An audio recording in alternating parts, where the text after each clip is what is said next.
Finding missing values. So what we're going to do today is look at something that you may have seen before. But we're going to start to look at it in terms of algebra. Okay? So you may have seen something like this before. Something like 10 divided by blank equals negative 5. And typically what you've done before 7th grade is you just tried to figure out, well, what number would go in there to make this true? Yeah, and we would say, oh, it's negative 2. Right? Because we know that a positive divided by a negative equals a negative, and we know that 10 divided by 2 equals 5. So our answer would be negative 2. This is the same thing, though, in algebra as saying this. 10 over x equals negative 5. These are the same thing. Okay? Just a different way of writing it.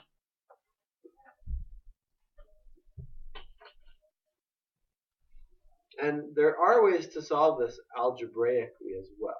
We're not going to go into that so much today. I just want you to kind of understand what this is saying. Right? It's saying the same thing that you've probably already done. And so you can kind of find x in a way by just saying, oh, I know that 10 divided by negative 2 would be equal to negative 5. So in algebra, what we would say is x equals negative 2. Or if I had something like this, blank times negative 3 equals 30. I'm trying to think of a number when multiplied times negative 3 equals positive 30. Would it be 10? 10 times negative 3 would be what? Positive times a negative would be negative 30. So how can I get a positive 30? A negative 10, right? Because now a negative times a negative is a positive. In algebra, this is the same thing as saying this. Typically, we would write the number first and then the x. Okay? So even though here I wrote blank times negative 3, in algebra you're always going to write the x after the number. We wouldn't ever write x times negative 3. It's just not really done that way. You could. It's not wrong. But it's just convention to write your coefficient before your variable. Okay? So this is the same thing as this. And what we would say in algebra is x equals negative 10. Because it's the same thing. I'm trying to think of a number when multiplied times negative 3 that would give me 30. And that number would be negative 10.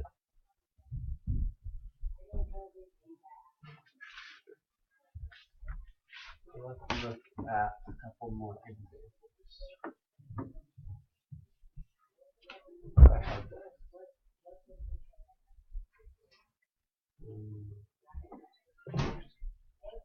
I'm going to write it without the x. 4 times blank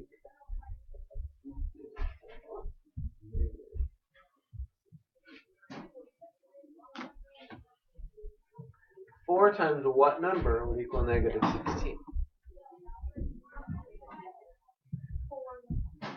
Yeah, negative 4 would go in there. How would I write this algebraically? What do you think I would write to write this algebraically? X. Just like this? Yeah, 4x, right? So 4 times blank means 4x equals negative. And our answer would be what? X equals 4.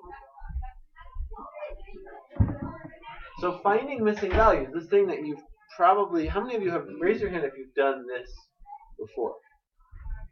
Okay, actually only a couple of you. Okay, so this sort of thing, oh, okay, more of you have. This sort of thing is very, very similar to what we're going to move into next, or what you guys are going to move into next with Joseph in algebra, right? It's actually the exact same thing. But sometimes what happens when you see this, or if I just gave you a problem that said, 5x equals 20, is it obvious what x is? I hope it is now. Right, because we know what this is saying, right? 5 times some number equals 20. And so that number would have to be 4. Now we're going to learn, you guys are going to learn a way of solving these that always works, like doing a set of steps to find x. But it should always make sense that when you look at the problem, right, you come up with sort of that missing value statement. 5 times a number equals 20. Oh, that number must be 4. And based on what we learned last week and we've been practicing this week, you could then plug this number in for x. This is a way of checking your work. So to check your work, we would say 5, instead of x now, we're going to write 4 equals 20. And that should always be true.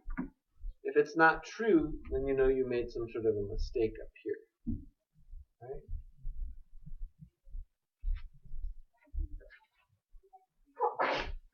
Now, I do want to say one thing, which is, with the missing value problems, we'll sometimes see something like this.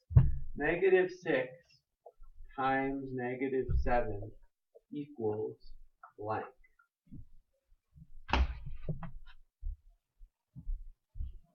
So what is this one asking us to do?